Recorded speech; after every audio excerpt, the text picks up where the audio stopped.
அப்போதுதான் சேசு தம் தாய் தம்மிடம் வருகிறதை காண்கிறார். ஏனென்றால் அவர் எவ்வளவு கூனி போயிருக்கிறார் என்றால் அவருடைய கண்கள் ஏறக்குறைய மூடி இருக்கின்றன. அவர் அம்மா என்று கதறுகிறார். அவர் சித்திரவதை செய்யப்பட தொடங்கிய பின் இந்த வார்த்தை தான் அவருடைய வேதனைகளை வெளிப்படுத்துவதாய் இருக்கிறது. அந்த கதறலில் எல்லாமே வெளிப்படுகின்றன. அவருடைய உள்ளத்தின் பயங்கர துயரம், அவருடைய மனதின் வேதனை, உடலின் வாதனை எல்லாம் பதைக்கிறவர்களின் நடுவில் மிக கொடூரமான சித்திரவதைப்பட்டு தன்னந்தனியே சாகிற ஒரு சிறுவனுடைய இருதயம், உடைந்த இருதயங்களை உடைக்கிற கதறலது. தன் சுவாசத்தை கண்டே பயப்படுகிற சிறுவனின் நிலை அது. இரவில் கோர பயங்கர காட்சிகளால் அவதிப்பட்டு அறிவிழந்து அழுகிற சிறுவனின் ஓலம் போல் அது இருக்கிறது.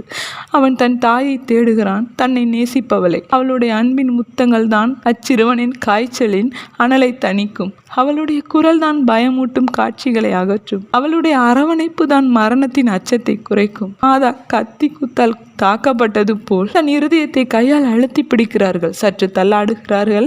ஆனால் சுதாரித்து கொண்டு துரிதமாய் தன் கரங்களை வதைப்படும் தன் குமாரனை நோக்கி நீட்டியபடி முன் சென்று மகனே என்று கதறி சொல்கிறார்கள். அவர்கள் அதை எப்படி சொல்கிறார்கள்? எவ்வளவு துயரம் அதில் தெரிகிறது என்றால், ஓநாயின் இருதயம் படைத்தோர் தவிர மற்ற இருதயங்கள் உடைந்து போவதாக உணராமல் இருக்க முடியாது. இரக்க உணர்வின் அடையாளங்களை ரோமையரிடம் நான் காண்கிறேன். இவ்வளவிற்கும் அவர்கள் போர் சேவகர்கள், கொலைகளுக்கு பழக்கப்பட்டவர்கள், தழும்புகளை பெற்றவர்கள்.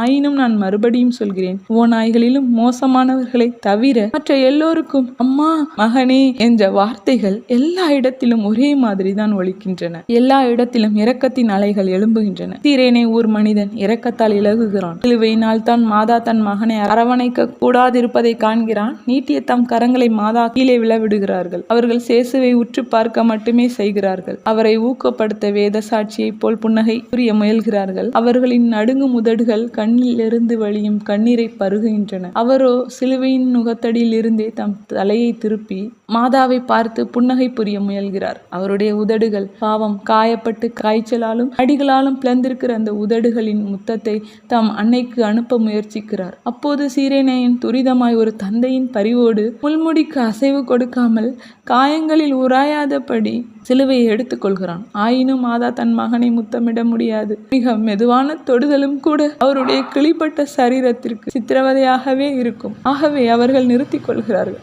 மேலும் அந்த மிக புனிதமான உணர்வுகளுக்கும் ஒரு ஆழ்ந்த தன்னடக்கம் உண்டு. அவை மரியாதையை அல்லது குறைந்தபட்சம் இரக்கத்தை கேட்கின்றன.